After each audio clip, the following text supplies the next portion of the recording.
السلام علیکم ورحمۃ اللہ وبرکاتہ۔ الحمد للہ والصلاة والسلام علی رسول اللہ، اما بعد۔ آج آپ کے سامنے قرآن کریم کے 12ویں پارے کا خلاصہ پیش ہے، جو کہ منقول ہے شیخ ابتسام الہی ظہیر حفظہ اللہ سے۔ پارے کا آغاز سورہ ہود سے ہوتا ہے۔ سورہ ہود کے آغاز میں اللہ تعالیٰ نے اس حقیقت کا ذکر کیا ہے کہ زمین پر چلنے والا کوئی چوپایا ایسا نہیں جس کا رزق اللہ کے ذمہ نہ ہو، اور اللہ تعالیٰ اس کے ٹھکانے کو، اس کے پلٹنے کی جگہ کو نہ جانتے ہوں، اور یہ ساری تفسیر لوح محفوظ میں محفوظ ہے۔ اس بارے میں اللہ تعالیٰ نے ان اقوام کا ذکر کیا جو اپنی نافرمانیوں کی وجہ سے اللہ کے غضب کا نشانہ بنی۔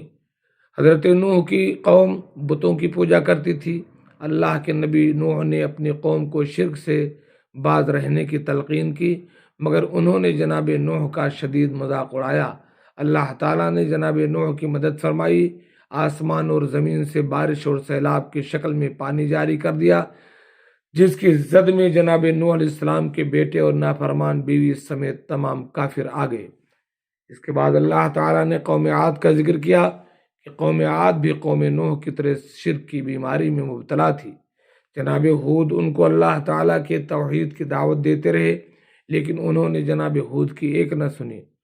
قوم عاد کو اپنی طاقت پر گھمنڈ تھا۔ اللہ تعالیٰ نے ایک طاقتور طوفانی ہوا کو ان پر مسلط کر دیا، جس نے قوم ہود کو اکھاڑ کر پھینک دیا، اور اپنی طاقت پر ناز کرنے والے زمین پر یوں پڑے تھے جیسے کٹے ہوئے درخت کی شاخیں ہوتی ہیں۔ قوم عاد کے بعد اللہ تبارک و تعالیٰ نے قوم سمود کا ذکر کیا۔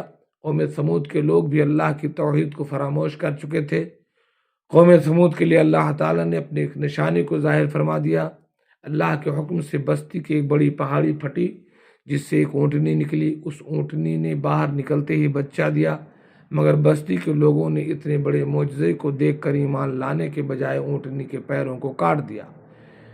اس پر اللہ تعالیٰ ناراض ہوئے اور ان پر ایک چنگھاڑ کو مسلط کر دیا۔ فرشتے نے چیخ ماری اور اس چیخ کی وجہ سے بستی کے لوگوں کے بھیجے اور دماغ پھٹ گئے۔ اس کے بعد اللہ تعالیٰ نے قوم لوط کا ذکر کیا۔ قوم لوط کے لوگ ہم جنس پرستی کی بیماری کا شکار تھے۔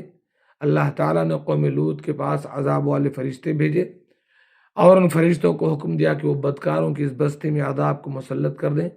فرشتوں نے بستی کو ان کے اوپر پلٹ دیا۔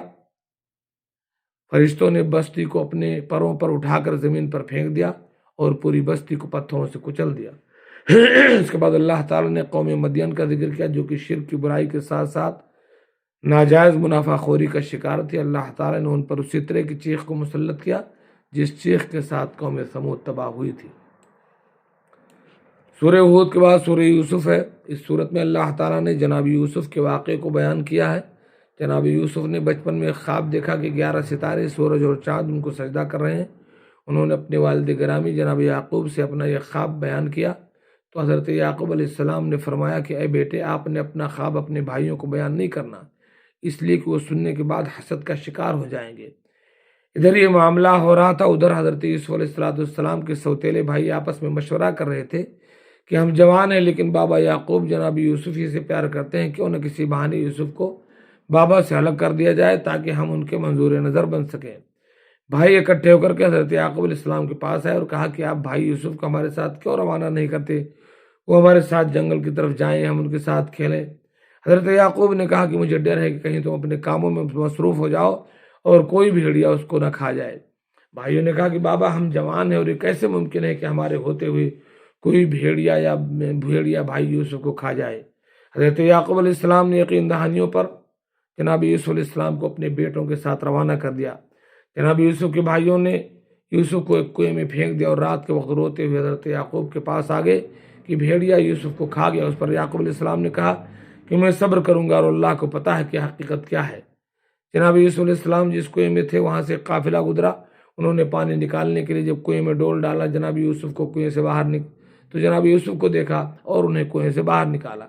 اہل قافلہ مصر جا رہے تھے، انہوں نے جناب یوسف کو مصر کے ایک بڑے گھرانے میں بیچ دیا۔ حضرت یوسف علیہ السلام کی خوبصورتی اور وجاہت کو دیکھ کر اس گھر کے مالک نے اپنی اہلیہ کو کہا کہ جناب یوسف کو اپنا بیٹا بنا لے، امید کی ہے کہ میں فائدہ پہنچائے۔ حضرت یوسف علیہ السلام جب جوان ہوئے تو گھر کی مالکن ان پر بری نظر رکھنے لگی اور ایک دن اس نے ان کو برائی کی دعوت دی جس کو حضرت یوسف نے ٹھکرا دیا۔ اس عورت نے حضرت یوسف پر برائی کا الزام لگایا، لیکن اللہ نے محل میں ایک بچے کو قوت گویائی عطا کر کے حضرت یوسف کو اس الزام سے بری کروا دیا۔